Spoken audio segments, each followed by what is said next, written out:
الحمد للہ وکفا والصلاة والسلام علی عباده الذین اصطفى خصوصا علی افضلهم وخاتم النبیین محمد الامین وعلی آلہ وصحبہ اجمعین. اما بعد فقد قال اللہ تبارک وتعالی کما ورد فی سورة الاعراف: اعوذ باللہ من الشیطان الرجیم بسم اللہ الرحمن الرحیم. وَاتْلُ عَلَيْهِمْ نَبَأَ الَّذِي آتَيْنَاهُ آيَاتِنَا فَانسَلَخَ مِنْهَا فَأَتْبَعَهُ الشَّيْطَانُ فَكَانَ مِنَ الْغَاوِينَ. وَلَوْ شِئْنَا لَرَفَعْنَاهُ بِهَا وَلَكِنَّهُ أَخْلَدَ إِلَى الْأَرْضِ وَاتَّبَعَ هَوَاهُ فمثله كمثل الكلب إن تحمل عليه يلهث أو تتركه يلهث ذلك مثل القوم الذين كذبوا بآياتنا فاقصص القصص لعلهم يتفكرون. ساء مثل القوم الذين كذبوا بآياتنا وأنفسهم كانوا يظلمون. فقال عز وجل كما ورد في سورة التوبة: وَمِنْهُمْ مَنْ عَاهَدَ اللَّهَ لَئِنْ آتَانَا مِنْ فَضْلِهِ لَنَصَّدَّقَنَّ وَلَنَكُونَنَّ مِنَ الصَّالِحِينَ فَلَمَّا آتَاهُمْ مِنْ فَضْلِهِ بَخِلُوا بِهِ وَتَوَلَّوْا وَهُمْ مُعْرِضُونَ فَعَاقَبَهُمْ نِفَاقًا فِي قُلُوبِهِمْ إِلَى يَوْمِ يَلْقَوْنَهُ بِمَا أَخْلَفُوا اللَّهَ مَا وَعَدُوهُ وَبِمَا كَانُوا يَكْذِبُونَ. وقال جل وعلا كما ورد في سورة يونس علیہ الصلاۃ والسلام: فلولا كانت قرية آمنت فنفعها إيمانها إلا قوم يونس لما آمنوا كشفنا عذاب الخزي والحياة الدنيا في الحياة الدنيا ومتعناهم إلى حين. صدق الله العظيم. رب اشرح لي صدري ويسر لي امري واحلل عقدة من لساني يفقهوا قولي. اللهم ربنا الهمنا رشدنا واعذنا من شرور انفسنا. اللهم ارنا الحق حقا وارزقنا اتباعه وارنا الباطل باطلا وارزقنا اجتنابه.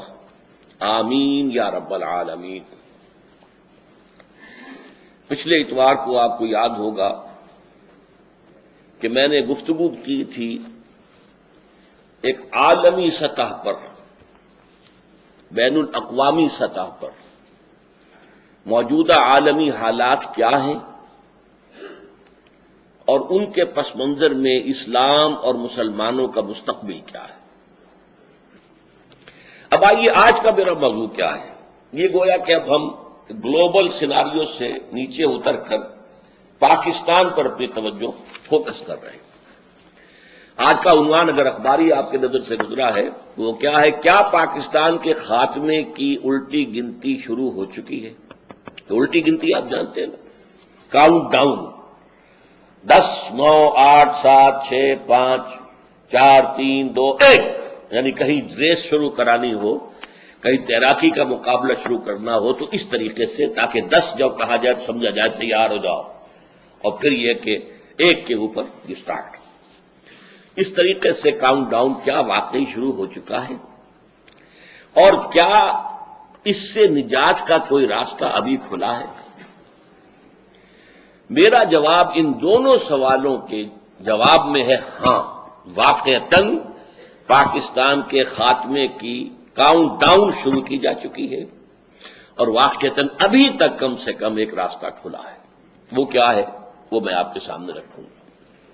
لیکن ایک بات پہلے سمجھ لیجئے، کسی مملکت یا سلطنت کا ختم ہونے کے معنی یہ نہیں ہوتی کہ وہ زمین ختم ہو جائے، زمین آسمان میں چلی جائے یا زمین پاتال میں دھنس جائے، یہ نہیں ہوتا. سلطنتوں کے یا مملکتوں کے خاتمے کی 2 شکلیں ہوتی ہیں. نمبر 1 یہ ہے کہ بلکنائزیشن ہو جائے، اس کے حصے بکھرے ہو جائیں اور سابق نام نہ رہے، یعنی دنیا کے نقشے پر پھر اس نام سے کوئی خطہ نہ ہو. اور عجیب ہسٹوریکل فیکٹ ذہن میں رکھیے، اسے سمجھیے ان باتوں کو.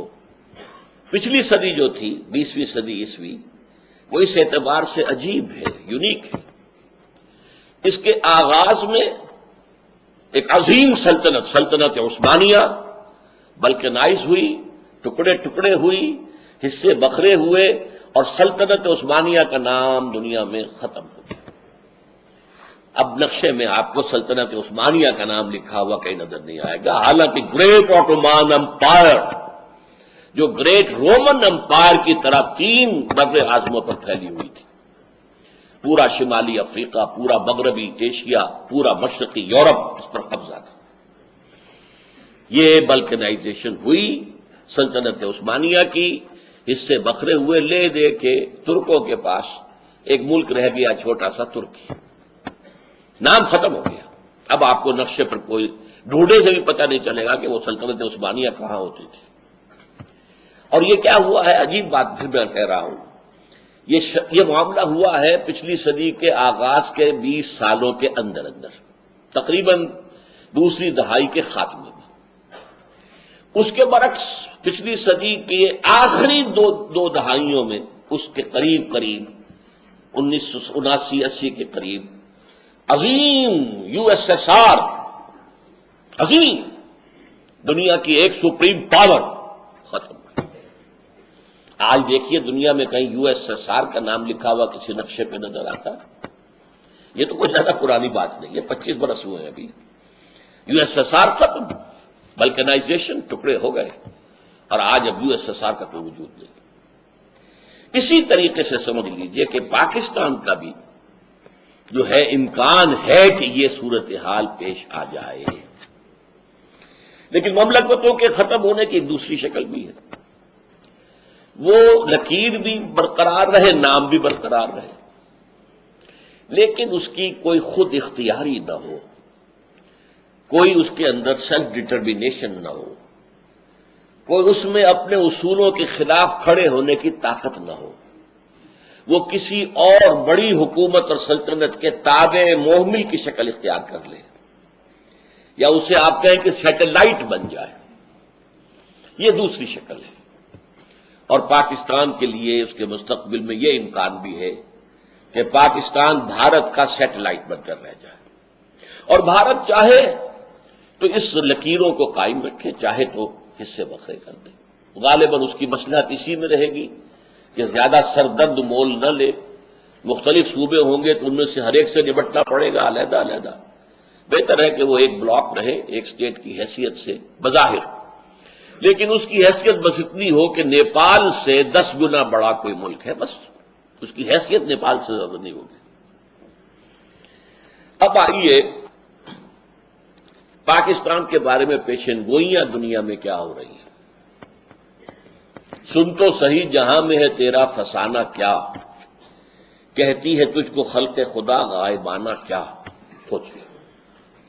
سب سے پہلے میں حوالہ دوں گا ایک مسلمان مصنف کی کتاب، سید ابو المعالی، پیدائشی طور پر یہ بہار سے تعلق رکھتے تھے، پھر عین پارٹیشن کے وقت تقریباً چند دن پہلے ہی پیدا ہوئے تھے، وہاں سے ایسٹ پاکستان گئے، وہاں سے ویسٹ پاکستان آ گیا خاندان، تعلیم ان کی کراچی میں ہوئی ہے بیشتر، پھر یہ چلے گئے مغربی ممالک میں، جیسے بہت سے گئے ہیں، ہمارا برین ڈرین ہوا ہے، وہاں چلے گئے۔ اب تو ایک ہی راستہ، جو صاحب آئے انہیں راستہ بتا دیں کہ یہاں پر ہمت کر کے بیٹھیں زمین میں۔ وہاں پر انہوں نے PhD حاصل کی ہے، اور وہاں کافی بڑے ایک سمجھیے دانشور سمجھے جاتے ہیں۔ ان کی ایک کتاب ہے جو 1992 میں شائع ہوئی تھی، the twin eras of Pakistan, Pakistan کے جڑواں ادوار، سیاسی دور، فوجی دور، سیاسی دور، فوجی دور، سیاسی دور، فوجی دور، جیسے ٹوئن بچے ہوتے ہیں اسی طریقے سے ٹوئن ایرا آف پاکستان یہ کتاب کا نام ہے۔ یہ vantage press Manhattan new York سے 1992 میں شائع ہوئی، پاکستان میں 1993 میں آئی۔ اس میں انہوں نے پیشن گوئی کی ہے، اور ظاہر بات ہے کہ یہ کوئی وحی تو نہیں ہے، نہ وحی کا دعویٰ کیا ہے۔ جو کچھ مغرب میں دانشور جو گفتگویں کرتے ہیں، جو وہاں کے اینالسٹ جو ہیں، جو سیاسی پنڈت ہیں، وہ جو پیشن گوئیاں کرتے ہیں، در حقیقت ان کا ایک مجموعی سمجھیے کہ تاثر انہوں نے اپنی کتاب میں دے دیا ہے، اور وہ یہ ہے کہ سن 2006 میں پاکستان 7 نہیں بلکہ 8 ٹکڑوں میں تقسیم ہو چکے گا۔ ان میں سے 3 تو ہوں گی انڈیپینڈنٹ اسٹیٹس، بلکہ 4 انڈیپینڈنٹ اسٹیٹس ہوں گی۔ خالص پاکستان سے تو 3 نکلیں گی، ایک ہوگی جو بھارت اور پاکستان سے حصے جوڑ کر بنائی جائے گی۔ جو خالص پاکستانی 3 ریاستیں ہوں گی وہ دی ریپبلک آف بلوچستان، پورا بلوچستان اس وقت کا اس میں شامل ہو، اور اس کا کہنا یہ ہے کہ یہ اس علاقے کی سب سے بڑی طاقت ہوگی، سب سے زیادہ ترقی یافتہ ہوگی، سب سے زیادہ خوشحال ہوگی، سب سے زیادہ انڈسٹریلائزڈ ہوگی۔ دوسرا کراچی اور حیدرآباد کو ملا کر ایک لیاقت پور یا لیاقت آباد اردو سپیکنگ لوگوں کا ایک جو ہے وہ صوبہ نہیں بلکہ اب ریاست بن جائے گا۔ اور تیسرے سندھ دیش، یعنی جو بھی سمندر پر بیٹھے ہوئے علاقے جن کا آؤٹ لیٹ سمندر پہ ہے وہ تو independent nations, independent countries, independent states بن جائے گا۔ اوپر جو ہے شمالی علاقہ جات جو ہمارے ہیں، گلگت ہنزا وغیرہ اور آزاد کشمیر، اور انڈیا کا مقبوضہ کشمیر جس کو ہم کہتے ہیں، جسے وہ آزاد کشمیر کہتے ہیں، ان کو جوڑ کر ایک کشمیری ریاست وجود میں آ جائے گی۔ یہ بڑا پرانا خاکہ ہے، امریکہ کا بڑا پرانا خاکہ ہے، اور یہ کہ اس سے پہلے تو روبن رافیل جو ہوتی تھی اسسٹنٹ سیکرٹری آف اسٹیٹ امریکہ کی، اس نے کھل کر اس کو بیان کیا تھا کہ ہم ان دونوں کشمیروں کو ملا کر اور اس کے ساتھ شمالی علاقہ جات پاکستان سے، چونکہ وہ کشمیر کی وہ بھی حکومت جو تھی ڈوگرا حکومت اس کے ماتحت تھے، اور مزید یہ کہ اس میں جو علاقے پاکستان نے دے دیے تھے لداخ کے، چائنا کو وہ بھی واپس لے کر اور بھارتی کشمیر کو ملا کر ایک آزاد ملک بنائیں گے۔ اس کے بعد بہت عرصے تک یہ آواز نہیں آئی تھی، کل پھر آئی ہے۔ امریکہ کے ایک سینیٹر نے یہی بات پھر کہی ہے کہ کشمیر کے مسئلے کا واحد حل یہ ہے کہ اس کشمیر سے بھی، انڈین کشمیر سے اور پاکستانی کشمیر اور شمالی علاقوں سے، دونوں طرف سے فوجیں وڈرا کر جائیں، انڈین بھی پاکستانی بھی، اور یہ یونائٹڈ نیشنز اسمبلی کو دے دیا جائے علاقہ۔ وہ یہاں پر اپنے اہتمام میں پلیبسائٹ کروائے، اور اس پلیبسائٹ کے اندر 3 آپشنز ہوں گے، آپ ہندوستان کے ساتھ رہنا چاہتے ہیں یا پاکستان کے ساتھ یا آزاد۔ حالات جس نہج پر جا چکے ہیں اس میں لازمی نتیجہ یہ ہے کہ آزاد کشمیر کی طرف ان کا رخ ہوگا۔ اب پاکستان سے ڈسلیوژن ہو چکے ہیں، اور پاکستان سے تو اب وہ کہتے ہیں ہمیں دھوکہ دیا، مروایا ہمیں، اتنے لوگ ہمارے مروا دیے اور اب اپنے ہاتھ اٹھا دیے، بٹرے کیا ہمیں، لہذا اب ان کے آپشن میں پاکستان نہیں آئے گا، آزادی۔ اور یہ آزاد ریاست جو ہے یہ امریکہ کی سازشوں کا گڑھ بنے گا، یہ ایک نیا اسرائیل بنے گا۔ ایک اسرائیل ایشیا کے ویسٹ میں ہے، ایک اسرائیل ایشیا کے بطن میں، ایشیا کے ہارٹ پہ درمیان میں قائم کیا جائے گا، اس لیے کہ کنٹینمنٹ آف چائنا پالیسی اب اسی طریقے سے ہے امریکہ کی جیسے 40 برس تک containment of Russia of USSR policy تھی۔ اس کے لیے اسے یہاں قدم جمانے کا موقع مل جائے تو اور کیا چاہیے۔ وہ ایک ایک کشمیری کو سونے چاندے میں تول سکتا ہے، ان کو بڑی سے بڑی مراعات، مدد، امداد، ان کو خوشحال بنانے کے لیے، تاکہ اس کا عمل دخل جو ہے اس علاقے کے اندر قائم ہو جائے۔ بہرحال میں نے تھوڑی سی تفصیل اس کے بیان کر دی کہ یہ پرانی اسکیم ہے جو اب پھر اٹھ کر سامنے آ رہی ہے۔ تو 4 تو یہ ریاستیں انڈیپینڈنٹ ہوں گی، بلوچستان، لیاقت آباد اور سندھ دیش اور آزاد کشمیر، پورا آزاد کشمیر، پورا کشمیر، اور 4 حصے پاکستان جو باقی رہ جائے گا وہ ہوں گے شمالی پاکستان، چترال سے لے کر اور یہ جو علاقہ کہلاتا ہے مالاکنڈ کا پہاڑ، یہاں تک، مالاکنڈ کے پہاڑ سے لے کے نیچے جتنا پختون علاقہ ہے یہ سینٹرل پاکستان، مغربی پاکستان۔ اور پھر یہ ہے کہ سندھ میں سے سندھ دیش بناتے ہوئے چھوٹی سی پٹی نکالی جائے گی کہ جو اس پاکستان کو جو بقیہ ہے بچا کھچا پاکستان، اسے بھی اپروچ سمندر تک مل جائے، وہ وہاں پر اپنی کوئی، اس لیے کہ موجودہ جو ہے کراچی وہ تو چلا جائے گا لیاقت آباد کے پاس، لیاقت پور کے پاس، پورٹ قاسم جو بنا دی گئی ہے وہ سندھو دیش کے لیے ہے، تیار ہو رہی ہے۔ تو بہرحال بقیہ پاکستان کے لیے بھی کوئی چاہیے، کوئی کوریڈور دے کر سندھ سے، اور وہاں پر جو ہے اس کو پہنچا دیا جائے گا سمندر تک، تاکہ اس کا بھی آؤٹ لیٹ ہو۔ باقی پاکستان سینٹرل پاکستان ہو، اس میں پنجاب ہے اور سرائکی علاقہ ہے کافی، کچھ سرائکی علاقہ بلوچستان میں چلا جائے گا، کچھ سندھ میں جائے گا، جو باقی ہوگا وہ اس سینٹرل پاکستان میں آ جائے گا۔ یہ ہے پیشن گوئی، کسی کافر کی نہیں ہے، کسی یہودی کی نہیں ہے، لیکن ظاہر بات ہے کہ اس وقت جو بھی اس فضا کے اندر، اور یہ سن 92 کی بات ہے جو کہی گئی ہے، یہ آج کی بات نہیں ہے۔ دوسری پیشن گوئی، یہ امریکہ کا سب سے اونچا تھنک ٹینک جو ہے، اور یہ امریکہ کی وزارت خارجہ کی پالیسی ونگ جو ہے اس کا تھنک ٹینک ہے۔ اس میں 15 سب سے اونچے اداروں کے سربراہ شامل ہیں۔ انہوں نے یہ پیشن گوئی کی تھی چند سال پہلے، سن 2000 کے اندر یہ آئی ہے، 16 ستمبر 2000 کو، اور یہ شائع ہوئی ہے جنگ میں۔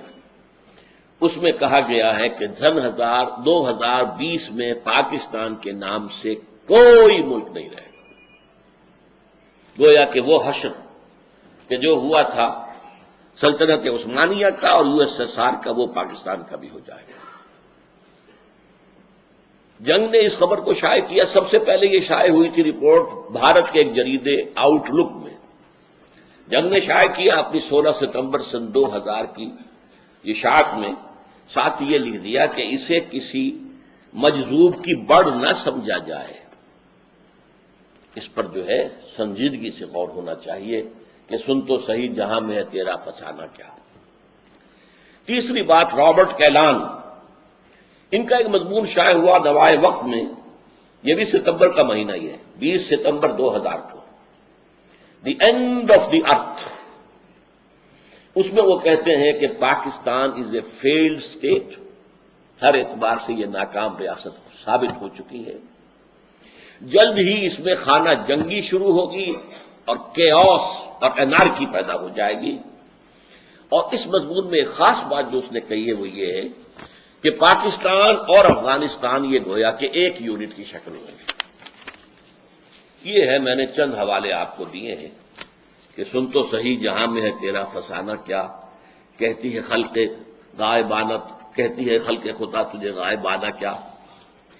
اب آئیے اس کے اصل اسباب کیا ہیں، کیوں ایسا ہوگا، جبکہ میں بھی کہہ رہا ہوں کہ پاکستان کے خاتمے کی الٹی گنتی شروع ہو چکی ہے، یہ میرا موقف ہے۔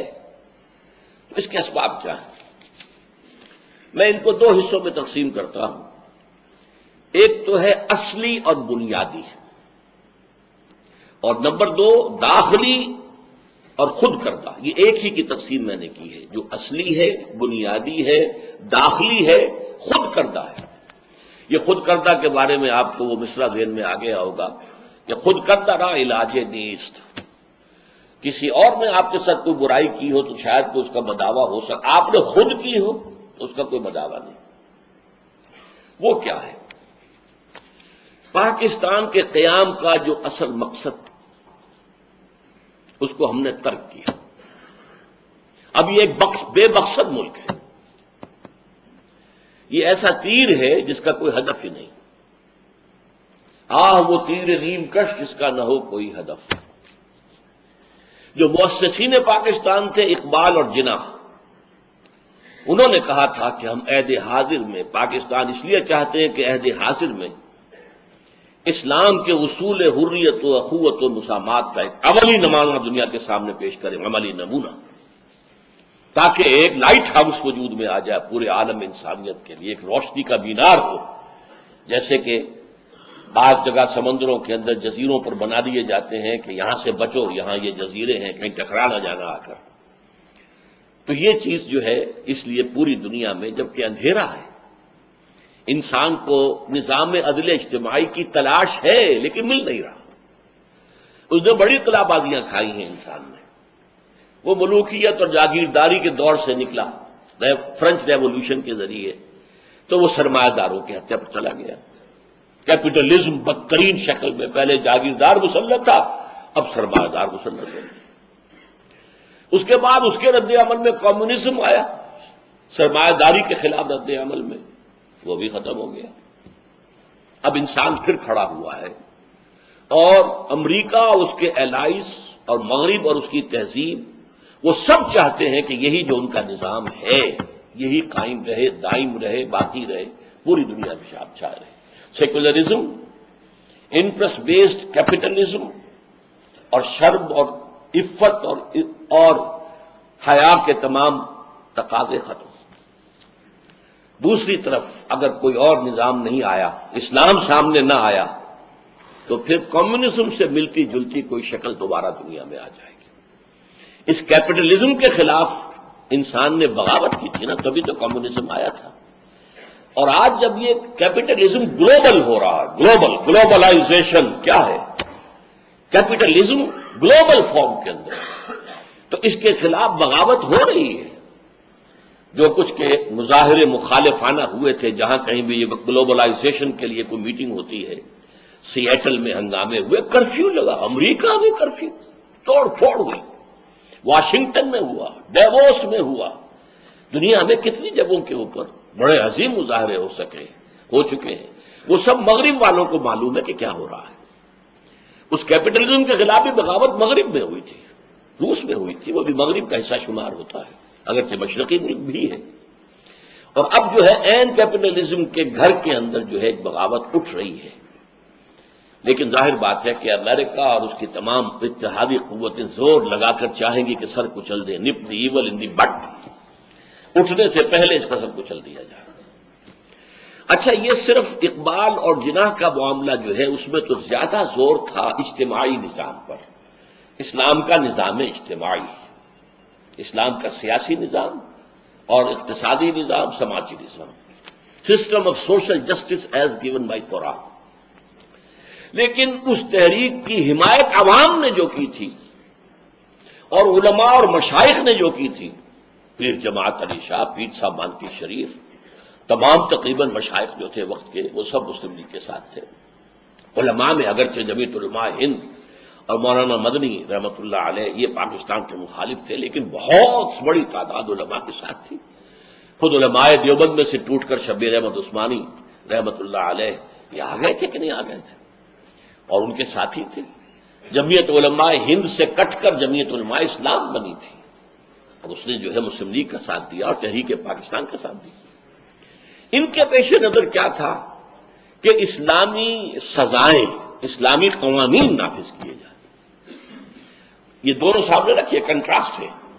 ان دونوں حضرات کے نزدیک اسلام کا نظام اجتماعی جو عدل دیتا ہے انسان کو، اور ان حضرات کے نزدیک اسلامی قوانین، اسلامی شریعت، خصوصاً تعزیرات، حدود، وہ نافذ کی جائے۔ لیکن ہوا کیا ہے، 56.5 سال گزر گئے اور ان میں سے کسی ایک جانب بھی کوئی پیش رفت نہیں ہوئی۔ ایک حدود آرڈیننس جو ہے لولا لنگڑا وہ نافذ کیا تھا، اس کے خلاف بغاوت ہے ہمارے ہاں، اس کو ختم کرنے کے لیے آپ کا سارا ایلیٹ جو ہے، ساری خواتین ویمن لب کی لیڈرز کھڑی ہو گئی ہیں کہ ختم کیا جائے۔ اور ویسے بھی وہ اس پورے معاشرے میں غیر مؤثر ہے، بالکل اس کی کوئی حیثیت نہیں۔ زکوٰۃ نافذ کی تو وہ سود میں سے کمیشن لے لیا، اللہ اللہ خیر صلی اللہ، زکوٰۃ تو بدنام ہو گئی۔ لیکن ہمارا دعویٰ یہ تھا کہ زکوٰۃ نافذ کر دی جائے تو سوشل سیکیورٹی کا مکمل نظام قائم کیا جا سکتا ہے، ہر شہری کی بنیادی ضروریات کو گارنٹی کیا جا سکتا ہے۔ سوشل سیکیورٹی کے جو نظام مغرب میں وہ سب مسلمانوں سے اخذ کیے گئے، زکوٰۃ کے نظام سے اخذ کیے گئے کہ ریاست کے ہر شہری کی بنیادی ضروریات کی کفالت حکومت کے ذمہ ہے۔ تم اگر کام کر رہے ہو، کسی مل میں کام کر رہے ہو تو ٹھیک ہے، تم اپنے پاؤں پر کھڑے ہو، لیکن تمہیں کوئی جاب نہیں مل رہا ہے تو ٹھیک ہے، ہمارے ذمہ ہے، کم سے کم اتنا پیسہ تو تمہیں مل جائے گا جس سے کہ تم اپنا خرچ چلا سکو۔ مکان نہیں ہے تو تمہیں کوئی چابی دے دی جائے گی، جاؤ، جو انہوں نے بنائے ہوئے ہیں وہ پور ہاؤسز کی پوری وہ جاؤ لے لو۔ یہ سارا نظام زکوٰۃ کے ذریعے، دعویٰ یہ تھا کہ ہو جائے گا، زکوٰۃ آ گئی، لیکن وہ بھی لولی لنگڑی جھوٹی، اس لیے کہ یہ تو زکوٰۃ کا نظام تھا ہی نہیں، تو پولیٹیکل ایکسپلائٹیشن تھی ضیاء الحق کے ذریعے سے۔ اب اس کا نتیجہ کیا ہے؟ اس کے بھی دو نتیجے ہیں۔ ایک خالص عقلی اعتبار سے وہ کیا ہے کہ پاکستان اپنی وجہ جواز کھو چکا ہے۔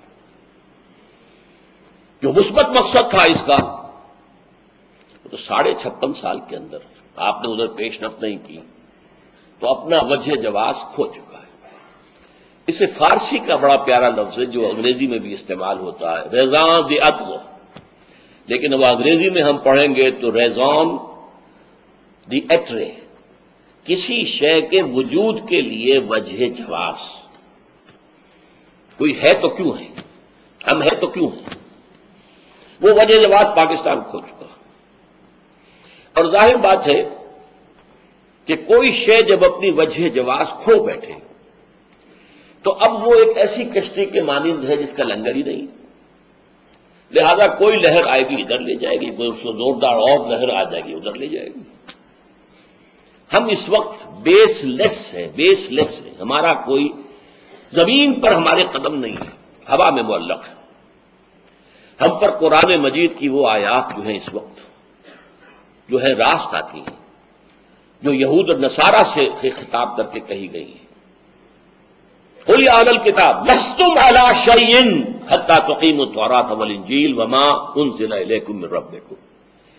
اے نبی کہہ دیجئے، اے اہل کتاب، اے یہودیوں، اے عیسائیوں، لستم علی شیء، تم کسی شے پر قائم نہیں ہو، تمہاری کوئی بیس نہیں ہے، تمہاری کوئی بنیاد نہیں ہے، تمہاری کوئی جڑ نہیں ہے، جب تک کہ تم تورات اور انجیل اور جو کچھ تم پر نازل کیا گیا، چونکہ اور بھی صحیفے ہیں نبیوں کے، زبور بھی ہے، تو تورات اور انجیل کے ساتھ وما انزل الیکم من ربکم، اور دوسرے انبیاء بنی اسرائیل پر جو کچھ نازل کیا ہم نے اسے قائم نہیں کرتے، تو تمہاری کوئی بنیاد ہی نہیں۔ اس کو میں یوں بھی کہا کرتا ہوں کہ تمہارا منہ ہی نہیں کہ ہم سے دعا کرو، تمہاری دعا تمہارے منہ پر دے ماری جائے گی۔ کس منہ سے دعا کرتے ہو؟ تم نے ہمارا قانون، ہماری ہدایت جو ہم نے دی تھی اسے تو نافذ کیا ہی نہیں۔ لستم علی شیء، پاکستان کی اس وقت صورتحال یہ ہے۔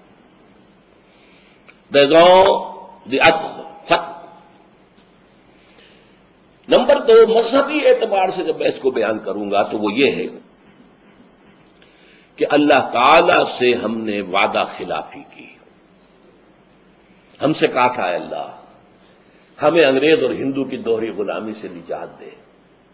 انگریز کی غلامی بھی ہم پر تھی، ہندو کی بھی تھی، ہندو کی معاشی غلامی میں ہم مبتلا تھے۔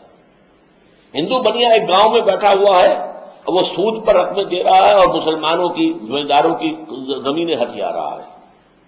یہ سارا کام، پورا کاروبار، پوری انڈسٹری ہندوستان میں ہندوؤں کے ہاتھ میں تھی، مسلمانوں کی کہاں تھی؟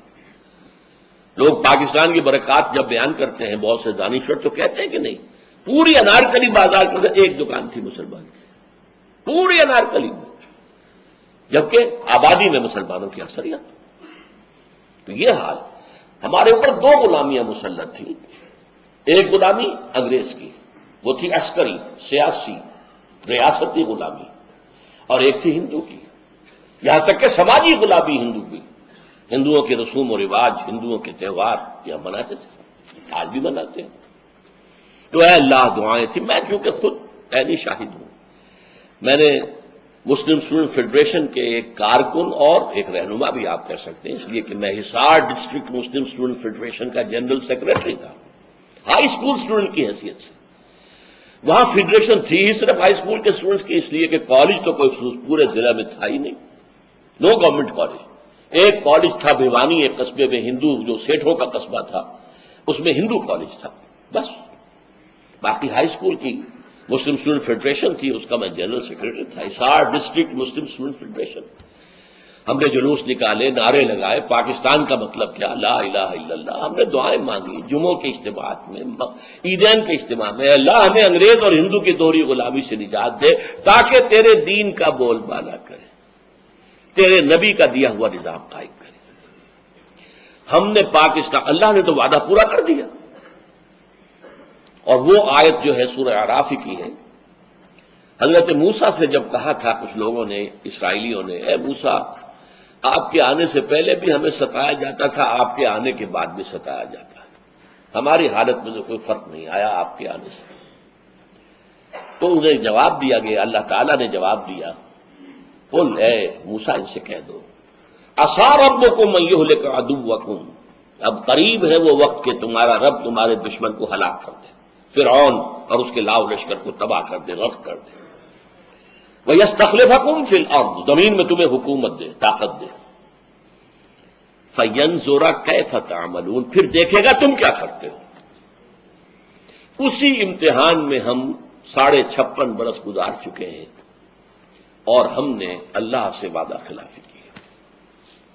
اس وعدہ خلافی کا نتیجہ میں نے آیات جو پڑھی ہیں شروع میں، سورہ توبہ کی 3 آیات۔ دنیا میں کوئی قوم اجتماعی طور پر اللہ سے کوئی وعدہ کر کے وعدہ خلافی کرے تو اس کی سزا کیا ملتی ہے؟ اس قوم میں اجتماعی طور پر نفاق اور منافقت کا مرض پیدا کر دیا جاتا ہے۔ نفاق اور منافقت جو کفر سے بھی زیادہ ناپسند ہے اللہ۔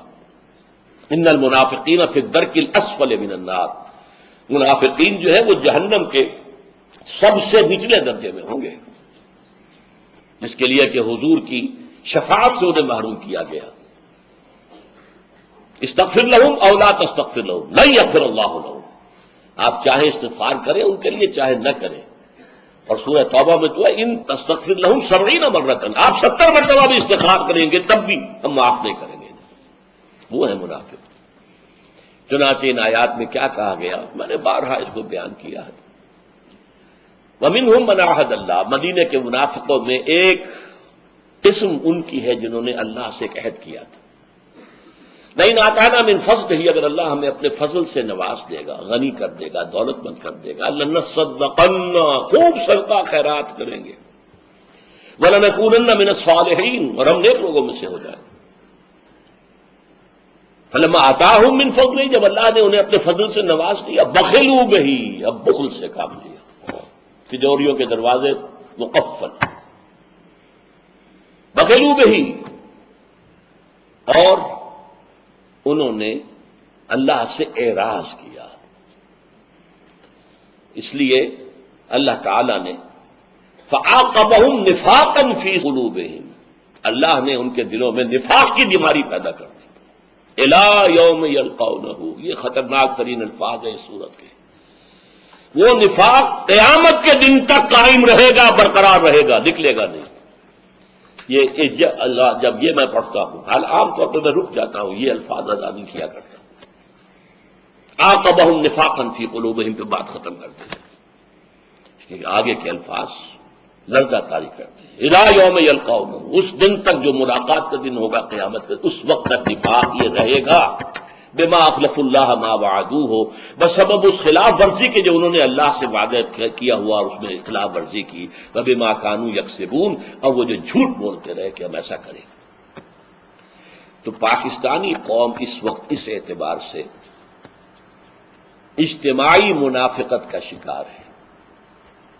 کچھ افراد ہیں جو لگے ہوئے ہیں، کوشش میں رہے اور ہیں اب بھی، کہ یہ قوم جو ہے بھٹکی ہوئی اپنی راہ، اپنی منزل کو دوبارہ یاد کر لے۔ کبھی بھولی ہوئی منزل میں یاد آتی ہے راہی کو۔ کچھ لوگ ہیں وہ مستثنیٰ ہیں، لیکن آپ کو معلوم ہے ایکسیپشنز پروو دی رول، استثناءات جو ہوتے ہیں اس سے تو پھر کوئی قانون بالکل ثابت ہو جاتا ہے، یہ تو مستثنیٰ ہے، رول از سم تھنگ ایلس۔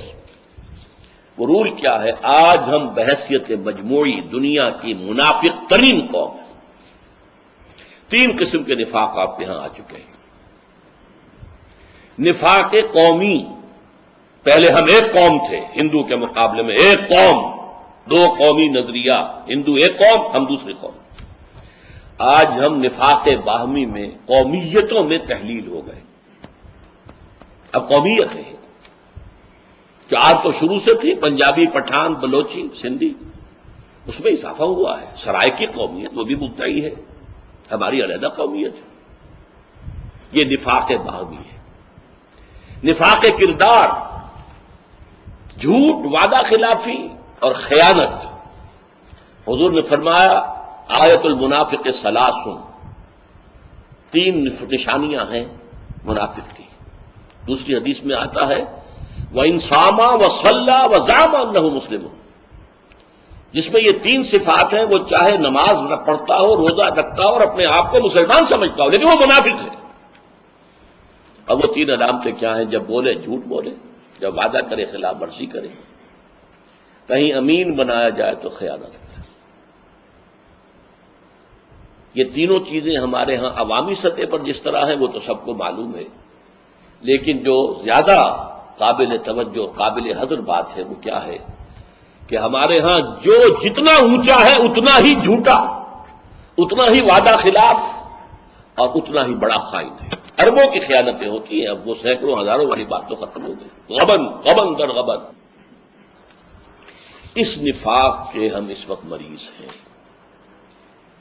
اسی کا ایک اور نقشہ، اس کے نتیجہ یہ ہو سکتا ہے جیسا کہ میں نے کہا کہ اللہ کا عذاب ادنا کی شکل میں آ چکا ہے 1971 میں، زبردست شکست۔ 93,000 ہمارے قیدی ہندوستان کے پاس گئے، پاکستان 2 لخت ہو گیا، بدترین شرمناک شکست۔ ہمارے ٹائیگر جنرل نے اپنا پستول پیش کیا۔ یہ ہے عذاب ادنا۔ قرآن مجید میں سورہ سجدہ میں آئے تھے وَلَنُذِيقَنَّهُم مِّنَ الْعَذَابِ الْأَدْنَىٰ دُونَ الْعَذَابِ الْأَكْبَرِ، ہم انہیں مزہ چکھائیں گے چھوٹے عذاب کا بڑے عذاب سے پہلے۔ چھوٹا عذاب کیا ہے؟ یہ جو اللہ ذرا جھنجھوڑنے کے لیے، بیدار کرنے کے لیے شاید جاگ جائے، کبھی قحط آ گیا، کبھی کچھ اور آ گیا، کبھی سیلاب آ گیا، اللہ کی طرف متوجہ ہو۔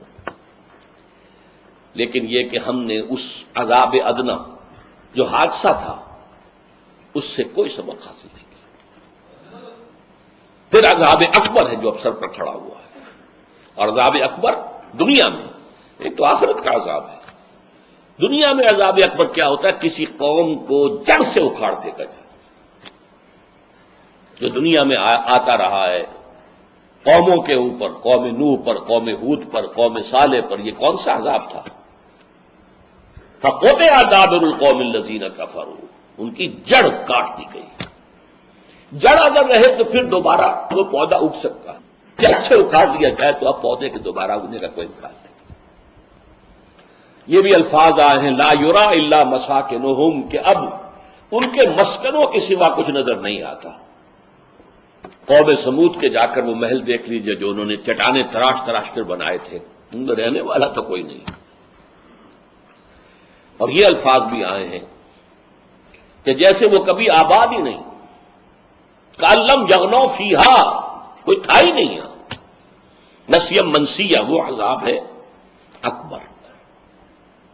اور نوٹ کیجئے، میں اس کا انذار کر رہا ہوں کم سے کم 84 سے 20 برس ہو گئے۔ میں واحد شخص ہوں اس پورے ملک کے اندر جو اس وقت سے کہہ رہا ہے پاکستان کا وجود نہیں رہے گا، نہیں رہے گا، نہیں رہے گا اگر ہم نے یہاں اسلام کو قائم نہ کیا۔ یہ اپنے رضاعیت کو چھوڑ چکا، گم کر چکا ہے ہی نہیں، وجود کے لیے جواز نہیں ہے، بے جواز چیز قائم نہیں رہا کرتی۔ لہذا میں نے اس وقت کتاب لکھی تھی استحکام پاکستان، اب بھی موقع ہے اسے مستحکم کر لو، اور استحکام اسی سے آئے گا یہاں اسلامی انقلاب آئے، اسلام کا نظام عدل اجتماعی بھی قائم کیا جائے، اسلامی شریعت اور قوانین بھی نافذ کی جائے۔ پھر میں نے لکھی تھی اسی کا دوسرا حصہ استحکام پاکستان اور مسئلہ سندھ، اور اس میں یہ الفاظ ہیں موٹے حروف میں شروع میں لکھے ہوئے کہ ایک ہی سن تھا، سن 92-93 ہجری، 712-13 عیسوی، ایک اس میں اسلام سندھ میں داخل ہوا محمد ابن قاسم کے ذریعے۔ اسی سن میں اسلام یورپ میں داخل ہوا طارق ابن زیاد کے ذریعے، ایک ہی سن، سائملٹینیس۔ اسپین میں اسلام اور مسلمانوں کا نام و نشان ختم ہوئے 500 برس سے زائد ہو گئے۔ 1492 میں سقوط غرناطہ کے بعد وجود ختم ہو گیا، 1602 تک پھر ہسپانیہ میں آئیبیرین پیننسلا میں کوئی مسلمان نہیں چھوڑا گیا، یا قتل یا جلا دیے گئے، یا پھر جہازوں میں بھر بھر کر اور شمالی افریقہ کے ساحل پر لا کر دب کر دیے گئے۔ تو میں نے لکھا کیا یہی تاریخ ہندوستان میں بھی دہرائی جانے والی ہے؟ یہ میری 84-85 کی بات ہے۔ اور مجھے یاد آتا ہے کہ جب ہماری جو سابقہ امت تھی بنی اسرائیل، جب ان پر پہلا عظیم ترین عذاب آنے والا تھا نبوکدنضر کے ہاتھوں، جس میں حضرت سلیمان کا بنایا ہوا معبد مسجد اقصی اصل وہ تھی جس کو کہ مسمار کر دیا گیا، 2 اینٹیں بھی سلامت نہیں رہی، 6 لاکھ یہودی آن دی اسپاٹ قتل کیے گئے، اور 6 لاکھ کو وہ ہانک کر لے گیا۔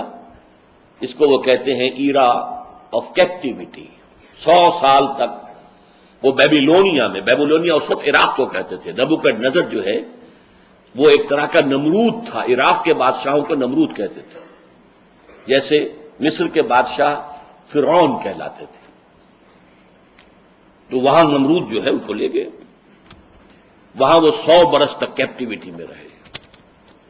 جب یہ سزا آنے والی تھی اس وقت جو بنی اسرائیل کے انبیاء تھے، یشعیاہ علیہ السلام، یرمیاہ علیہ السلام، حزقیل علیہ السلام، یہ انذار کرتے رہے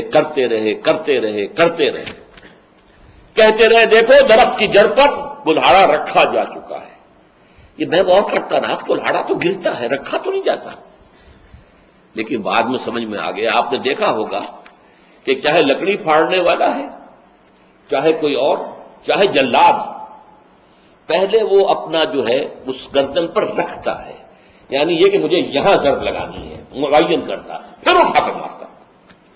کلہاڑے کو بھی پہلے اس لکڑی کے اوپر رکھے گا کہ یہ جگہ ہے جہاں پر کہ مجھے اب جسے ایم کرنا ہے، پھر اٹھا کر مارتا۔ تو جب درخت کی جڑ پر کلہاڑا رکھا جا چکا ہے، ہوش میں آ جاؤ، جاگ جاؤ۔